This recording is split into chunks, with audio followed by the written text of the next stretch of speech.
welcome to Diecast Restos. My name is Jason and this is a Lone Star Flyers number 13 Toyota 2000 GT. These were produced by Lone Star between 1971 and 1976. They only came in three colours, either plated purple, painted dark metallic red or metallic gold. All had the same pale blue interior piece and featured an opening bonnet and doors. My casting has had most of its paint scratched off, with the hood really the only piece retaining any considerable amount. Being a Flyers model, the base is connected to the body with a single flathead screw. Here's one in much better condition. And here is the car the model is based on. Only 351 2000 GTs were produced by Toyota between 1967 and 1970. It was a joint project between them and the Yamaha Motor Company. The concept was Yamaha's, who had set up a technical research institute in 1959 to develop their own sports car. They had noted the increase in automobile ownership in Japan in the late 50s and early 60s, with most manufacturers offering a high-end sports car or Grand Tourer that would draw customers to showrooms. They built the YX30, inspired by the MGA's twin-cam 1600cc engine, but due to various problems, the research institute was shut down in 1962. However, the project lived on, with Yamaha eager to progress the idea with an established automobile manufacturer. A prototype called the A550X was built in association with Nissan, but Nissan pulled the plug in 1965, instead opting to launch their Silvia coupé. Yamaha approached Toyota, with whom they did contract work. Toyota, wishing to improve their conservative image, accepted the proposal, though chose to use their own designer, Satoru Nozaki. Nozaki's design drew clear inspiration from Jaguar's then 6-year-old E-Type.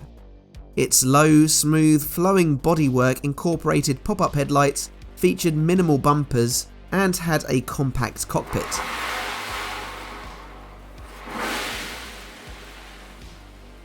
The cabin, while cramped, offered luxury walnut or rosewood dashboards provided by Yamaha's musical instrument woodworking facilities. This helped it gain an image as a luxurious GT car. The engine was based on that of the top-of-the-range Toyota Crown, a 2-litre straight-six. It was modified by Yamaha, who added 3 2-barrel carburetors to a new twin-cam head. It produced 148 brake horsepower. 9 special models called MF12s received a larger 2.3-litre engine, though these had a lower power output of 138 brake horsepower. It had a 5-speed manual transmission, though the final few cars produced had an auto box as an option.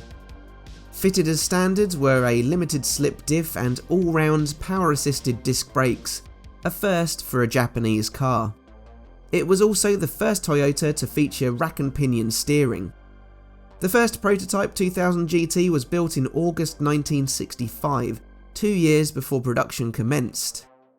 337 of the 351 cars built were regular production units and were built at Yamaha's factory. It was priced above the Jaguar E-Type and it was marginally more expensive than a Porsche 911S. It was not a sales success, which led to its 1970 cancellation. The 2000 GT was not the only collaboration between Yamaha and Toyota during this time. The Toyota Corona-based 1600 GT was produced in 1967, while they also teamed up on the Group 7 racing car, the Toyota 7, which was Toyota's first purpose-built racer. Toyota had entered the 2000 GT into competitive racing, coming third in the 1966 Grand Prix at Fuji, and taking a win at Suzuka in the 1000 km race. It also won the 1000 km and 24-hour races at Fuji the following year. It also managed to set 13 FIA world records for speed and endurance. The most famous 2000 GT would of course be the open-top car that starred in the 1967 James Bond film You Only Live Twice. Though not a production car, 2 one-off topless models were built fitted with tonneau covers to simulate a convertible roof. These were made specially for the film to accommodate the 6'2" tall Sean Connery, though the car was only driven by Bond girl Akiko Wakabayashi. Connery was only a passenger. The open-top car was fabricated in less than 2 weeks. Now, to recreate the purpley maroon colour of the original casting, I've sprayed clear blue over grey primer, which I think looks a gorgeous shade as is. The base is coated in Tamiya TS17 gloss aluminium. I quite like the crosshatch design on these Lone Star bases. Over the TS72 clear blue goes TS74 clear red. I'm quite pleased with this lovely glossy finish, and the shade, while darker than the original, I think is great. To finalise, I coat it in clear. Right, let's put this 2000 GT casting back together. I polished this small plastic window piece, and that's first to go back in. Following that is the pale blue interior piece, which has been washed. Then I get the base, slot in the headlight section that retains the front end, and align the rear post ready to screw it back together.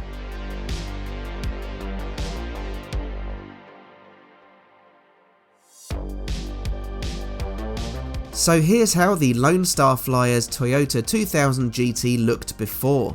It was terribly patchy, missing swathes of its paint. But being a Flyers model designed to be taken apart with its flathead screw that secures it, it has been a smooth restoration. It's one of their more accurate castings and one I'm a big fan of. It was difficult to get an exact paint match, and under the bright white studio lights, it looks like quite a dark finish. But here are the fruits of my labour. While the shade looks off here, stick around to the closing credits to see a more accurate representation against a black background. Camera issues aside, this model has cleaned up really nicely. I've polished up the window piece, washed the interior piece, and rinsed the wheels in Citadel gloss. And what an interesting car with an intriguing history. That's where so much of the enjoyment comes from for me, learning about and sharing stories and histories. If you enjoy that aspect too, let me know by dropping a like and leaving a comment. Please subscribe to keep up to date with my latest releases, and for previews of my next builds, why not join up on Patreon and help support the channel at the same time. Thanks to those of you who continue to help develop the channel by pledging on Patreon or through YouTube memberships. But that's all for now. All that leaves me to say is thank you for watching, and I'll see you again for the next one. Bye for now.